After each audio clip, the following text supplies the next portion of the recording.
করবো আমি, তুই চালান কিনা, তুই নেবো কিনা? তুই আমার দেশ নিয়ে উত্তরপাল্টা কথা বলিস, আমার দেশের লোকের ভিসা দিবি না, তাতে আমাদের কেলাটা সিরা গেছে, যাবো না তুই ভারত। কি লাভ হয়েছে জানেন? আমরা না যাওয়ার কারণে কলকাতার হোটেল মোটেল হাসপাতালগুলোতে এখন কোনো রোগী নেই। হ্যাঁ, ওরা না খেয়ে মরো, না খেয়ে মরবে হারামের দল। আমার দেশের মানুষের স্বাধীন সার্বভৌমত্ব আজকে তোমার এর জন্য দেল কান্দে কাটিয়ে কাটিয়ে মরিয়ে যাচ্ছ, অথচ আমার শহীদ আবু সাইদ মুক্তি আমিন আমার দেশের 2037 জন যুবক জীবনের রক্ত দিয়েছে, আমার বোনের শহীদ হয়েছে, এখনো পঙ্গুত্ব বরণ করে হাজার হাজার সন্তানের হাসপাতালে।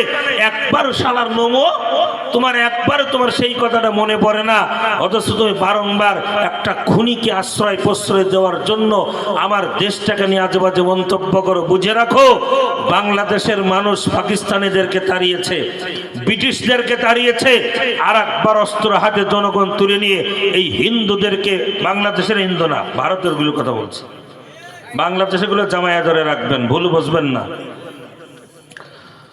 আমার দেশের স্বাধীনতা অখণ্ডতা রক্ষার জন্য যদি ওরা কখনো আমার সীমান্তে অত্যাচার করে, অনাচার করে, অবিচার করে, আমরা তাদের দাঁত ভাঙ্গা জবাব দিতে তৈরি আছি। কথা বলেন ঠিক কিনা? মনে করে না যে আমরা ছোট ইট্টুপুটা রাষ্ট্র, ছোট দেশ, এটা মনে করার সুযোগ নেই। আবাবিল ছোট্ট ছোট্ট বাকি আব্রাহারে শেষ করেছে। আমাদের 9, 10-এ পড়া আমার শিশু বাচ্চারা বিশাল শেখ হাসিনার হস্তি বাহিনীটাকে পতন করে গণভবন দখল করে রান্না করেছে, কিন্তু খেয়েছে আমার ছেলেরা। সুবহানাল্লাহ, রান্না করেছে ওরা, খেয়েছে আমাদের সন্তানেরা, ছাগল গরু লালন করেছে ওরা, আর ধরে নিয়েছে আমাদের গোলাপা। সুতরাং মানুষের উপরে জুলুম করা যাবে না, অত্যাচার করা যাবে না, মানুষের উপরে আঘাত করা যাবে না। কথা বলেন। এবার আসুন প্রিয় বন্ধুগণ, আমি কোরআনুল কারীম থেকে ছোট্ট একটা আয়াতে কারিমা তেলাওয়াত করেছি। রাসূলুল্লাহ সাল্লাল্লাহু, কি আপনাদের কষ্ট হচ্ছে? রাসূলুল্লাহ সাল্লাল্লাহু আলাইহি ওয়াসাল্লাম রগণিত অসংখ্য হাদিসে বারি তাআলা থেকে একটা হাদিসের অংশ বিশেষ তেলাওয়াত করেছি।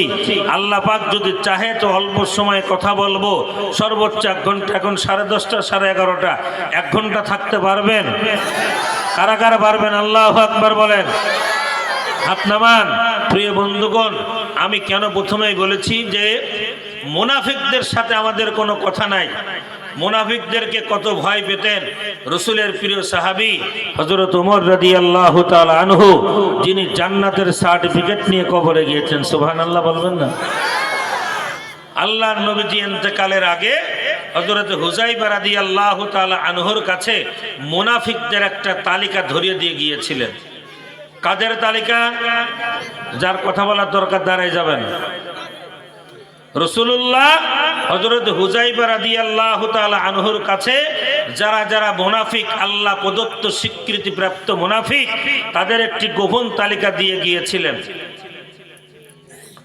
রাসূলুল্লাহ সাল্লাল্লাহু আলাইহি ওয়াসাল্লামের ইন্তেকালের পরে হযরত ওমর রাদিয়াল্লাহু তাআলা আনহু হযরত হুযায়ফা রাদিয়াল্লাহু তাআলা আনহুকে বলে, ও হুযায়ফা, নবীজি যে তোমার কাছে একটা মুনাফিকদেরকে তালিকা দিয়েছে, দেখো তো ওই তালিকার মধ্যে আমি ওমরের নামটা আছে কিনা।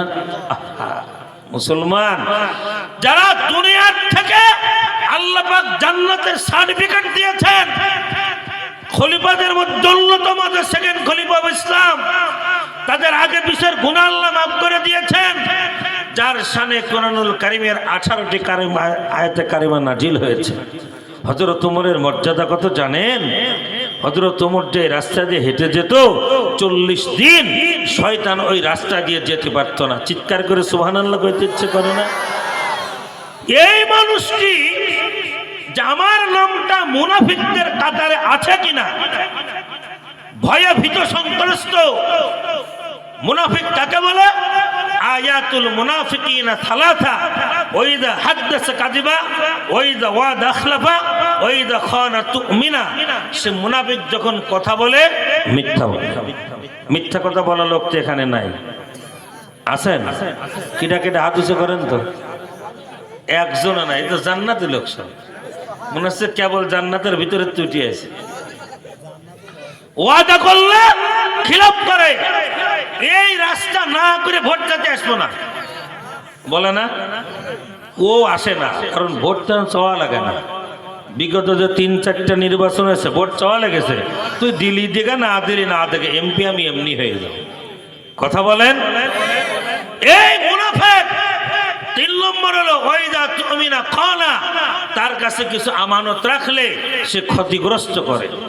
রাষ্ট্রীয় সম্পদ, রাষ্ট্রের প্রধানমন্ত্রী হন, প্রধান উপদেষ্টা হন, এখানে মেম্বার, চেয়ারম্যান, গ্রাম্য সালিসি মাতব্বররা আছেন, আপনার কাছে আপনার এলাকা আপনার পরিবার আমানত, যদি আপনি তাদের অধিকার ক্ষুণ্ণ করেন, আপনার ঠিকানা, চূড়ান্ত ঠিকানা হলো জাহান্নাম। ইন্নাল মুনাফিকিনা ফি দারকিল আসফারি মিনান নার ওয়া লান তাজিদ লাহুম নাসীরা।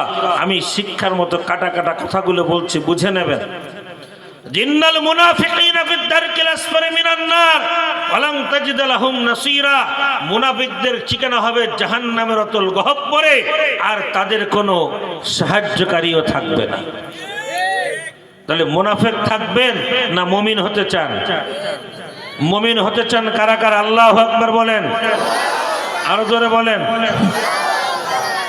আল্লাহর নবীর প্রিয় সাহাবী হযরত ওমর রাদিয়াল্লাহু তাআলা আনহু হুযায়ফা রাদিয়াল্লাহু তাআলা আনহুর কাছে বারংবার গিয়ে জিজ্ঞাসা করে, হুযায়ফা গো, আল্লাহর নবী যে তোমার কাছে মুনাফিকদের একটি তালিকা প্রণয়ন করেছে, তালিকা দিয়ে গিয়েছে, দেখো তো এই তালিকার মধ্যে আমি ওমরের নামটা আছে কিনা।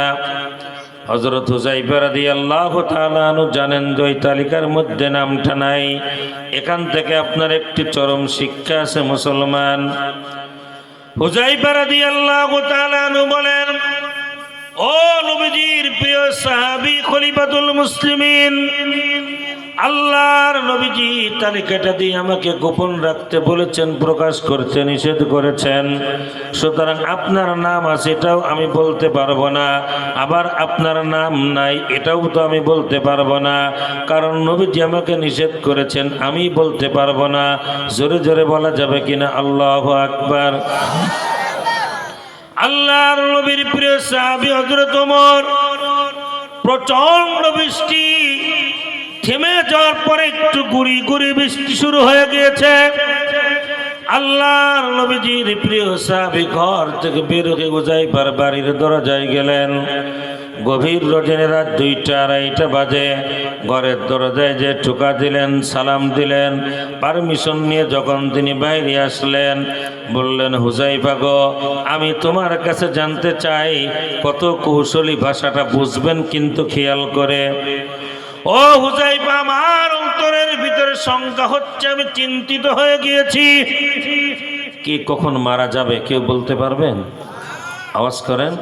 আমার এই মুহূর্তে মারা যাব এটার গ্যারান্টি আছে, কিন্তু আমি বয়ান শেষ করে আপনাদেরকে নিয়ে দোয়া করতে পারবো, এই গ্যারান্টি কি আছে?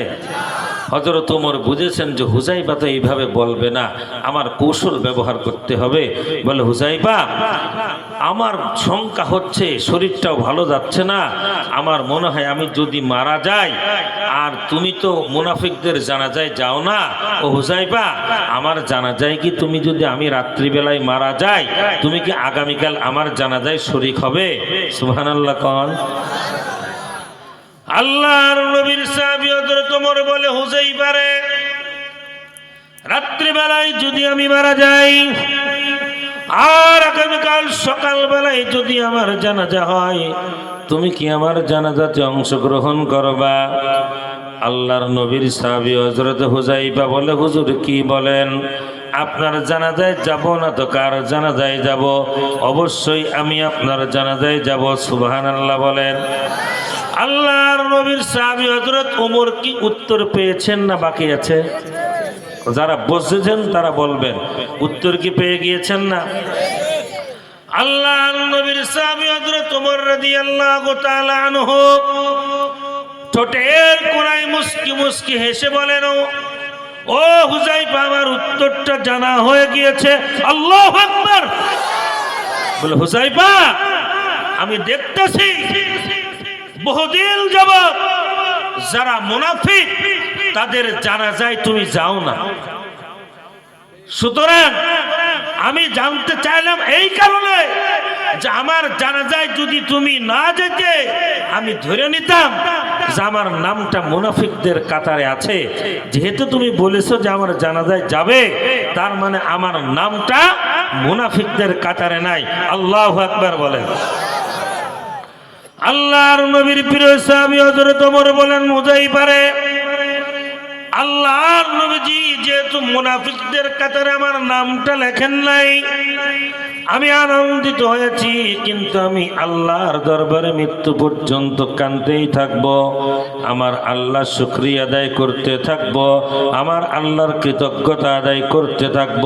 কারণ আল্লাহ পাক বলেছেন, লা ইন শাকারতুম লা আযীদান্নাকুম ওয়া লা ইন কাফারতুম ইন্না আযাবি লাশাদীদ। জোরে বলেন না আল্লাহু আকবার। যারা আল্লাহ পাকের নিয়ামত প্রাপ্তির পরে নিয়ামতের শুকরিয়া আদায় করে, তো আল্লাহ পাক তাদের নিয়ামতটা কি করেন? বাড়িয়ে দেন।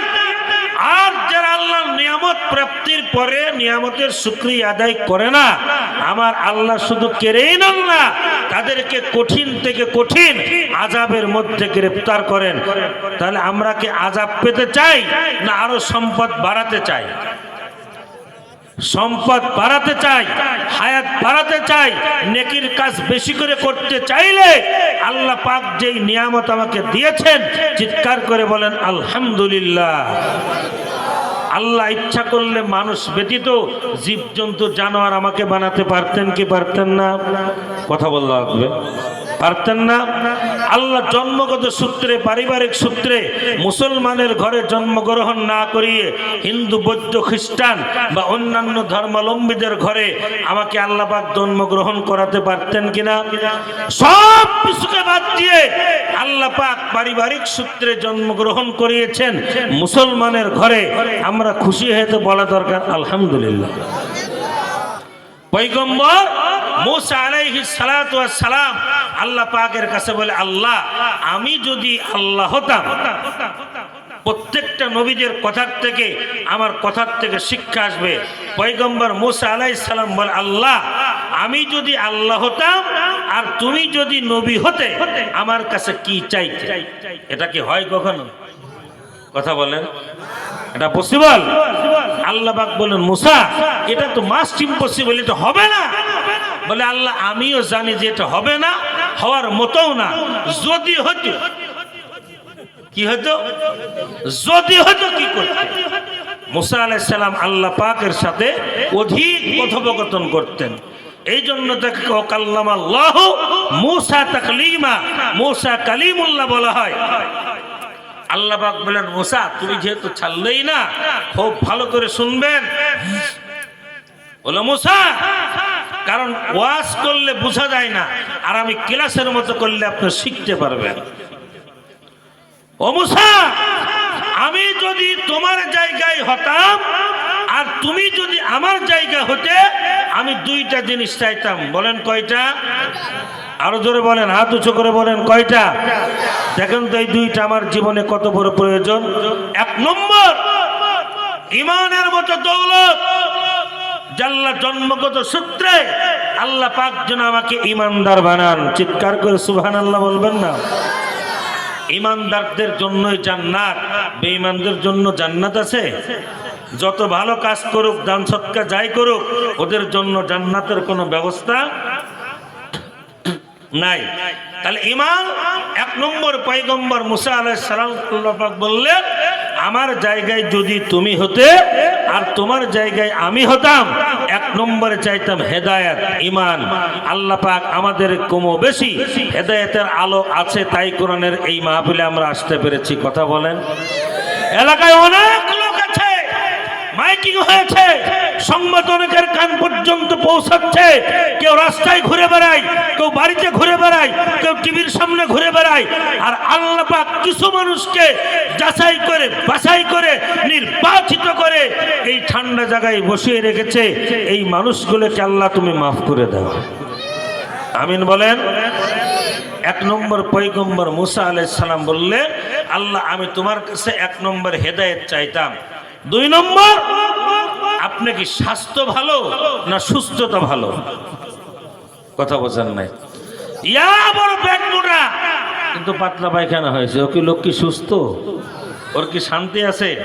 গায়ে গোশত নেই 100টা কিন্তু কোনো রোগ নেই, 3 কেজি 4 কেজি গরুকে সেখানে খাই ফেলতে পারে, এরকম কিছু আল্লাহর বান্দা আছে না? তাহলে স্বাস্থ্যতা ভালো না সুস্থতা ভালো? আল্লাহ রাব্বুল আলামিন বলেন মুসারে, এটাও যদিও কখনো সম্ভব নয় তারপরেও জানিয়ে দেই, আমি যদি খালেকের পরিবর্তে মাখলুক হতাম আর তুমি যদি আমার জায়গাতে এমন রব হতে, আল্লাহ হতে, আমি তোমার কাছে এক নম্বরে চাইতাম হেদায়েত। কারণ হেদায়েতের একচ্ছত্র মালিক কে? জোরে চিৎকার করে বলেন কে? হেদায়েতের মালিক আমার চরমনার পীর সাহেব হুজুর নাই, রসুলপুরের পীর সাহেব হুজুর নাই, সাল্লামা সাইদি সাহেব নাই, দুনিয়ার কোনো মানুষকে আল্লাহ পাক এই ক্ষমতা দেন নাই। হেদায়েতের একচ্ছত্র মালিক হচ্ছেন আমার আল্লাহ। জোরে চিৎকার করে বলেন হেদায়েতের মালিক কে? হেদায়েত পেয়ে আপনারা খুশি না বেজার? পয়গম্বর মুসা আলাইহিস সালামকে আল্লাহ পাক বললেন, মুসা রে, এক নম্বরে আমি হেদায়েত চাইতাম, 2 নম্বরে বান্দা তোমার কাছে আমি চাইতাম সুস্থতা। মানুষ যখন সুস্থ না থাকে কোনো কিছুই ভালো লাগে না। আর যে মানুষটা সুস্থ থাকে, পেটে খাবার কম হোক আর বেশি হোক, যেই পরিবেশের মধ্যেই থাকুক না কেন, আমার আল্লাহ পাক তাকে অনেকটা আরামে রাখে। কথা বলেন ঠিক কিনা? মুসলমান ইমানদার ভাইরা রে আমার, আল্লাহ পাক বড় আদর করে, বড় মোহাব্বত করে আশরাফুল মাখলুকাত আমাদেরকে তৈরি করেছেন। লাকাদ খালাকনাল ইনসানা ফি আহসানি তাকবীম। আল্লাহ পাক আমাকে সব থেকে সুন্দর করে তৈরি করেছেন। একটা বাঘ আমার থেকে অনেক শক্তি, একটা সিংহ আমার থেকে অনেক শক্তি, একটা গরু আমার থেকে অনেক শক্তিশালী, কিন্তু সমস্ত কিছুকে আল্লাহ পাক আমাদের অনুগত করে দিয়েছেন, আমাদের খেদমতের জন্য তৈরি করেছেন। আর আমাকে আপনাকে আমার আল্লাহ তৈরি করেছেন একমাত্র আল্লাহর গোলামি করার জন্য। জোরে জোরে বলেন না আল্লাহু আকবার। এই গোলামির মাধ্যমে, এই দাসত্বের মাধ্যমে, এই প্রভুত্বকে মেনে নেওয়ার মাধ্যমে আল্লাহ রাব্বুল আলামিন বলেন, ওয়ালাকাদ কাররামনা বানি আদম, আমি বনি আদমকে সবচাইতে সম্মানিত মর্যাদা দান করে দিয়েছি। কিসের বদৌলতে? কিসের বদৌলতে? আমার গোলামের বদৌলতে, আমার ইবাদতের বদৌলতে। আল্লাহ পাকের কসম করে বলি, ও মুসলমান কানটা একটু খাড়া করেন, কুষ্টিয়াবাসী শোনেন, এই মুহূর্তে যারা জীবনের সব পাপটাকে ছেড়ে মুছে দিয়ে আর চুরি করব না, আর মিথ্যাচার করব না, আর মানুষের উপরে জুলুম করব না, কখনো অন্যায় অত্যাচার করব না, আল্লাহর গোলামি করব, রাসূলের আদর্শ মেনে নিব, এই রকম নিয়ত যারা যারা করতে পারবেন তাদের জন্য মহা 2টার খুশি আমি শোনাবো। তার আগে আমি জানতে চাই, আর জীবনে অন্যায় করব না, মিথ্যাচার করব না, চগলখড়ি করব না, জিনা ব্যভিচারী করব না, আমরা সকল অন্যায় ছেড়ে নেকের কাজ করব, অন্যায় ছাড়ব, নেকের কাজ ধরব। কারা কারা হাত দুটো উঁচু করে বলেন তো আল্লাহু আকবার? জোরে গলাটা ফাটিয়ে বলেন না। আর হাত উঁচু করে রাখো, নেক কাজের নিয়ত করার সাথে সাথে আল্লাহ তোমার আমলনামায় সওয়াব লিখতে আরম্ভ করে দেন। আল্লাহু আকবার বলেন। হাত কারা করে রাখেন বন্ধুরে, আল্লাহ পাক আজকে ফেরেশতাদেরকে ডেকে ডেকে বলে, ও ফেরেশতারা, তোমরা তো মানুষ তৈরি করতে নিষেধ করেছিলে, আমি আল্লাহ পাক নিজস্ব বুদ্ধিতে, নিজস্ব সুপ্রিম পাওয়ারে কিছু মানুষ তৈরি করেছি। আপনাদের কষ্ট হচ্ছে। ফেরেশতাদেরকে ডেকে বলে, ও ফেরেশতারা, তাকাও কুষ্টিয়া জেলার খুকসে থানায় কোরআনের একটি ময়দানে একদল মানুষ যারা নিয়ত করেছে, তোমরা না বলেছিলে আল্লাহ ওদেরকে সৃষ্টি করার দরকার নাই, ওরা মারামারি করবে, ওরা ঝগড়াঝাটি করবে, ওরা দুনিয়াতে ফিতনা তৈরি করবে। তোমরা আমাকে দেখেছো, আমার আরশ মহল্লা দেখেছো, এই মানুষগুলো একজন আমি আল্লাহকে দেখে নাই, জান্নাত দেখে নাই। দেখেছেন? কথা বোঝা যায়? কেউ জান্নাত দেখেছেন? জাহান্নাম দেখেছেন? ওরা কেউ জান্নাত দেখে নাই, জাহান্নাম দেখে নাই, আমি আল্লাহকে দেখে নাই। না দেখে সব কিছু জ্ঞাত অজ্ঞাত স্বরে উলামায়ে কেরামের জবান থেকে শুনে আমি আল্লাহর উপরে বিশ্বাস করে আমার গোলামি করার জন্য ওরা তৈরি হয়ে গিয়েছে, জীবন বাঁচিয়ে রাখার জন্য তৈরি হয়ে গিয়েছে। দেখো ওই বান্দারা শীতকে উপেক্ষা করে আরামের ঘুমকে হারাম করে ওই শীতের মধ্যে জুবুথুবু হয়ে বসে নিয়ত করেছে আর গুনাহ করবে না, আর জিনা করবে না, আর মিথ্যাচার করবে না, আর চগলখড়ি করবে না, মা বাবাকে কষ্ট দেবে না। তোমরা সাক্ষী দেখো ওই কুষ্টিয়া পাতালডাঙ্গা ওই মাহফিলের ওই মানুষগুলো যারা হাত তুলে ওয়াদা করেছে আমি আল্লাহ ওদের জীবনের গুনাহ মাফ করে দিলাম। আগামীকাল বাড়ি দিয়ে সুবহানাল্লাহ বলেন, জোরে বলেন। আল্লাহ পাক গর্ব করে অহংকার করে বলে ওরা চায় কি?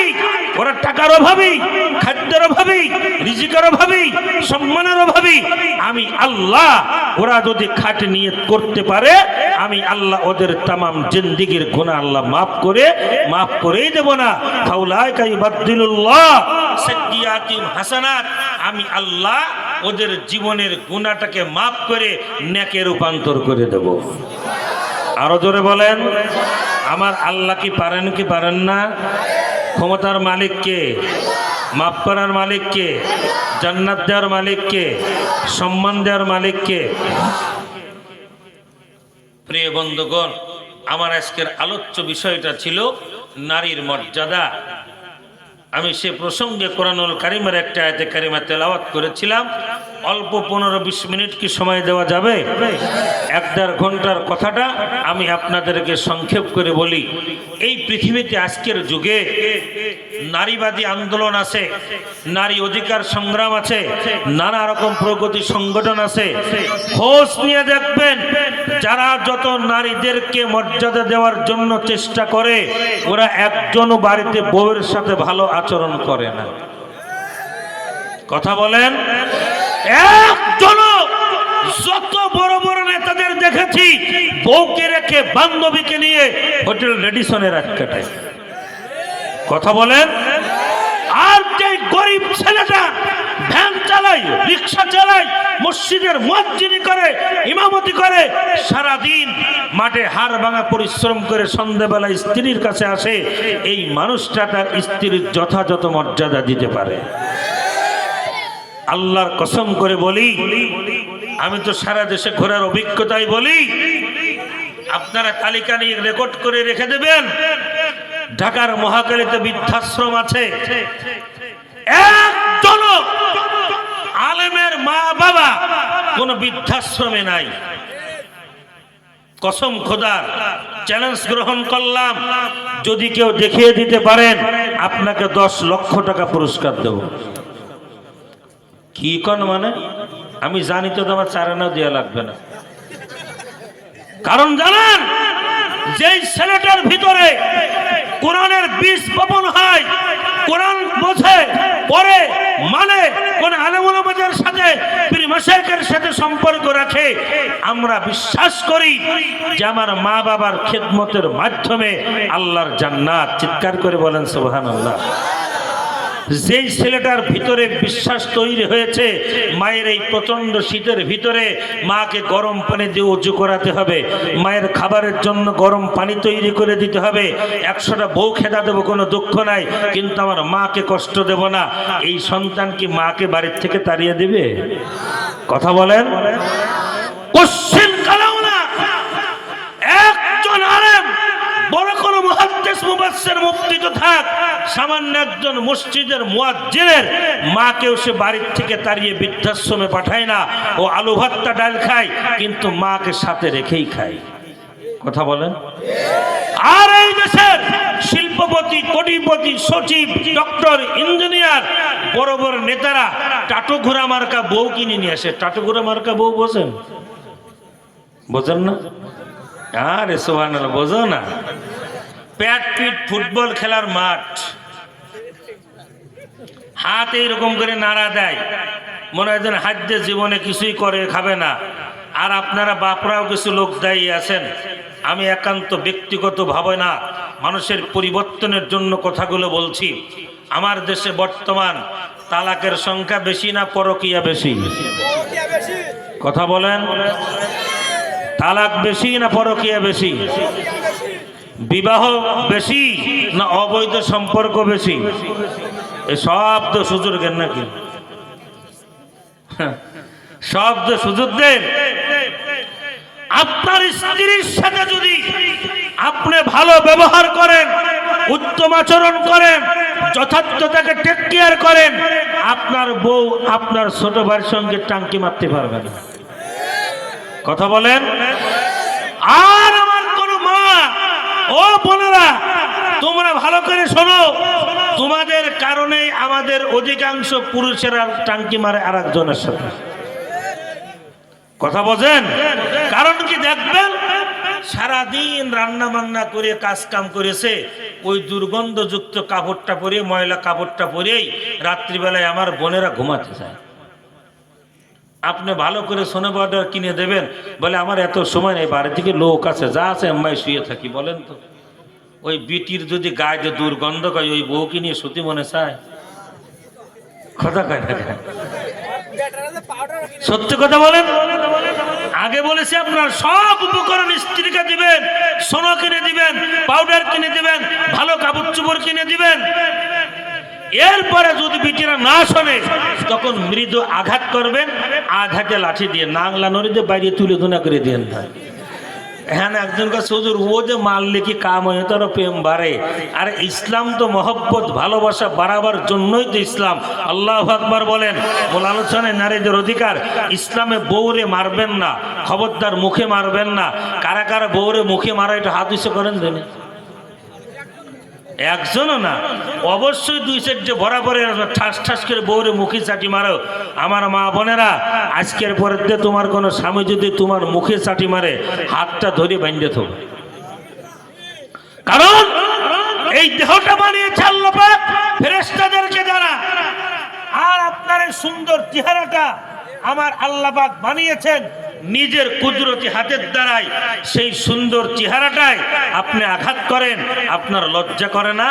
আপনি আপনার বউকে মারবেন, আপনার মেয়ে যখন আর একজনের বউ হয়ে যাবে, সেদিন আপনার মেয়েকেও ওই রকম তুলোধনা করবে।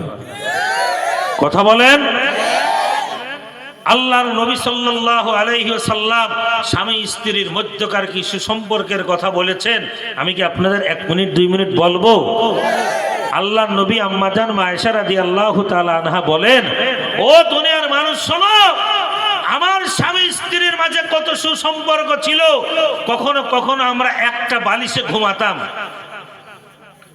একটা বালিশে একজনের মুখের সঙ্গে মুখটা লাগিয়ে। আবার কখনো কখনো আমার এবং রসুলের মাঝে একটা সুস পরিমাণ জায়গা ফাঁকা থাকতো না। সুবহানাল্লাহ বলবেন না? আরো জোরে সুবহানাল্লাহ কইতে ইচ্ছে করে না? অথচ আমাদের এই সমাজে এমন স্বামী স্ত্রী আছে, রাত্রিবেলায় যদি রাজমিস্ত্রি পাওয়া যেত, আর যদি ইট বালি সিমেন্ট পাওয়া যেত, বিছানার মাঝখানে ওয়াল করে দিত। কথা বলেন। রাগ করে বউ এক ঘরে, স্বামী আর এক ঘরে। যদি এক ঘরে ঘুমায়, দুইজনের রাস্তা দুই দিক, একজন পদ্মার ওই পারে আর একজন পদ্মার এই পারে। কি গো কথা বলেন? আছে না? রাগ করে মুখ খুলেও থাকে, বলে যতই মরে যায় তোমার সাথে আমি কথা বলবো না। এইরকম বউ যদি 3 দিন বেকা হয়ে থাকে, 4th দিন স্বামী তো আর এক জায়গায় যাবে। আবার কোন স্বামী যদি এইরকম এলোপাতারি ঘুরে বেড়াও, তোমার বউ তো আরেকজনের হাত ধরে হিজরত করবে। তাহলে তোমরাও বউকের সাথে রাগ করবে না? ও মা, তোমরাও স্বামীকে রাগ করি না গো। কথা বল, তোমরাও স্বামীর পর রাগ করে না। আল্লাহর নবী সাল্লাল্লাহু আলাইহি ওয়াসাল্লাম আম্মা জান খাদিজাতুল কুবরা রাদিয়াল্লাহু তাআলা আনহা, তার ইন্তেকালের মাত্র কয়েকদিন আগে এই কথাটা পরে বলি। এখন আমাদের সমাজে অধিকাংশ আমাদের বউরা, আমার বউ সহ রেকর্ডিং হচ্ছে, সব শুনবে, আমার বউ আমার বেশি একটা দাম দেয় না। আমি যে সাইজ খাটো খাটো মানুষ, যে আমি সরকারি চাকরি করি, কমে বেশি ঘুরে বেড়াই, কিন্তু দাম দেয় না গো। আর এই দাম না দেওয়ার কারণে মাঝে মাঝে আমারও মন খারাপ। কিন্তু ও মা, ও বোন, তোমার পায়ে হাতটা রেখে বলি, স্বামীকে সম্মান করবা, স্বামীকে ভালোবাসবা, তোমার পায়ের চুল মোবারক দিয়ে স্বামীর পাটা মুছে দিবা। এইরকম সৌভাগ্যবান পুরুষ যদি কেউ থাকেন, একটু হাত শুধু করেন তো দেখি। আমার বউ মাঝে মাঝে দেয়, খারাপ হলেও দেয়, কারোর দেয় না। হাই রে কপালে পোড়া। আল্লাহর নবী সাল্লাল্লাহু আলাইহি ওয়াসাল্লাম, ও দুনিয়ার মা বোনেরা, তোমাদের লক্ষ্য করে বলি, শোনো, ইসলাম তোমাদেরকে মর্যাদা দিয়েছে, সম্মান দিয়েছে। ইসলাম তোমাদেরকে মর্যাদার আসনে সমাসীন করেছে। এই গুরুত্বপূর্ণ কথাটা আমি বলবো, শেষ অংশে একটু খেয়াল করেন। আল্লাহ নবীজির সঙ্গে যখন আম্মা জান খাদিজাতুল কুবরা রাদিয়াল্লাহু তাআলা আনহার বৈবাহিক সম্পর্কে আবদ্ধ হলো, মক্কা নগরীর সুন্দরী রমণীরা, টালটু পাল্টু মার্কা মহিলারা আল্লাহর নবীর স্ত্রী আম্মা জান খাদিজাতুল কুবরা রাদিয়াল্লাহু তাআলা আনহাকে ঠাট্টা মস্করি করে, তিরস্কার করে, নানা রকম অধিবাচ্য কথা বলে। ও খাদিজা, তুমি অনিন্দ সুন্দরী, এই মক্কা নগরীতে তোমার মতো, আরব বিশ্বে তোমার মতো ধনী কোনো মহিলা নাই। সবচেয়ে সুন্দরী এবং ধনী, সৎ চরিত্রবান, আবেদা, তাহিরা, সালেহা, আল্লাহু আকবার বলেন। আর তুমি একজন সামান্য, তুমি এতিম বাচ্চা না, যার মা নাই, বাবা নাই, দুনিয়াতে যাকে দেখভাল করার মতো কেউ নাই, এইরকম একজন ছেলে মুহাম্মদকে তুমি বিবাহ করলে। তুমি যদি চাইতে একজন কোন রাজপ্রাসাদে তুমি বিবাহ করতে পারতে, ধনী কোনো মানুষকে বিবাহ করতে পারতে, দুনিয়ার সবচাইতে মর্যাদাপূর্ণ মানুষকে বিবাহ করতে পারতে, তা না করিয়ে তুমি একজন এতিম বাচ্চাটাকে বিয়ে করলে। আমাদের দেশের আমাদের মা বোনেরা দেখবেন, আমাদের বোনদের ভিতরে আছে, কোন আলেম ওলামার সাথে যদি বিয়ে হয়, দেখবেন যে ওর বান্ধবেরা বলে, আলো সালেহা, তুই যে তোর বাপ বয়সে একটা লোকের সাথে বিয়ে করেছিস। ঠাট্টা করে না? কথা বলেন। এ বোন, দাড়ি দেখে ভালো করে রেকর্ড করে জানিয়ে দাও, দাড়ি দেখে, টুপি দেখে, পাগড়ি দেখে, জুব্বা দেখে কোন মেয়ে যদি তাকে তিরস্কার করে, ঘৃণা করে, ওটা একেবারে খাঁটি আবু জেহেলের বাচ্চা। ওই রকম মেয়ে বিয়ে করা যায় নাই। ওই রকম ভরা বললে যার ঘরে যাবে, ওর ঘরটা জাহান্নামের আগুন বানায় ছাড়বে। কথা বলেন। আল্লাহর নবীজির স্ত্রী আম্মা জান খাদিজাতুল কুবরাকে ঠাট্টা করে, মস্কারি করে, ইতিম, অসহায়, টাকা নাই, পয়সা নাই, গরিব, তুমি তাকে বিয়ে করলে। আল্লাহর নবীজির স্ত্রী আম্মা জান খাদিজাতুল কুবরা, ও মা, ও বোন, কেমন করে স্বামীকে সম্মান তিনি করেছেন, এই জন্য তোমাদের কথাটা বলছি। আম্মা জান খাদিজাতুল কুবরা রাদিয়াল্লাহু তাআলা আনহা একদিন মক্কার সবচেয়ে আপডেট ফ্যামিলির মেয়েদেরকে দাওয়াত দিলেন তার নিজ বাড়িতে। সুন্দর খানার আয়োজন করলেন, সবাইকে সুন্দর করে খানা দানা খাইয়ে আল্লাহর নবীজিকে এরকম পাশে বসিয়ে রেখে এবার তাদের মহিলাদেরকে ডেকে বলে, ও মক্কা নগরীর সুন্দরী এবং সবচেয়ে ধনীর দুলালীরা, আপডেট ফ্যামিলির মহিলারা, আমি আজকে তোমাদের কাছে 3টা প্রশ্ন করব, তোমরা উত্তর দেবে। বলো। বলে, 1 নম্বর, একটা মেয়ের জীবনের বিবাহের পূর্বে তার প্রথম অ্যাম্বিশন থাকে যে একটা যোগ্য স্বামী। কথা বলেন। বাবা হিসেবে টার্গেট থাকে, আমার মেয়ের জন্য একজন যোগ্য ছেলে খুঁজে, ঠিক কিনা বলেন। ভাই হিসেবে টার্গেট থাকে, আমার বোনের জন্য একটা ভালো পাত্র চাই। কথা কি বোঝা যায়? আল্লাহ নবীজি বললেন, নবীজিকে পাশে বসিয়ে রেখে আম্মাজান খাদিজাতুল কুবরা বললেন, আমি মুহাম্মদ সাল্লাল্লাহু আলাইহি ওয়াসাল্লামকে বিবাহ করেছি, তোমরা আমার নবীর চেহারার দিকে তাকাও তো, মুহাম্মাদের চেহারার থেকে ভালো চেহারার কোনো মানুষ কি পৃথিবীতে আর পাওয়া যাবে? আপনারা কথা বলেন, পাওয়া যাবে? তামাম বেঈমান কাফেররা এক বাক্যে বলল, মুহাম্মাদের থেকে উত্তম চেহারাবান মানুষ আল্লাহর এই জমিনের একজনে পাওয়া যাবে না। আল্লাহু আকবার বলেন। আল্লাহর নবীর প্রিয় সাহাবী জাবের রাদিয়াল্লাহু তাআলা আনহু বলল, চন্দ্র রাত্রি বেলায় বাইতুল্লাহর চত্বরে আমার নবীজিকে দাঁড় করিয়ে রেখে একবার আমার নবীজির চেহারার দিকে তাকাই, আর একবার আল্লাহর আসমানের দিকে তাকাই। বারবার যখন একবার নবীর চেহারার দিকে তাকাই আর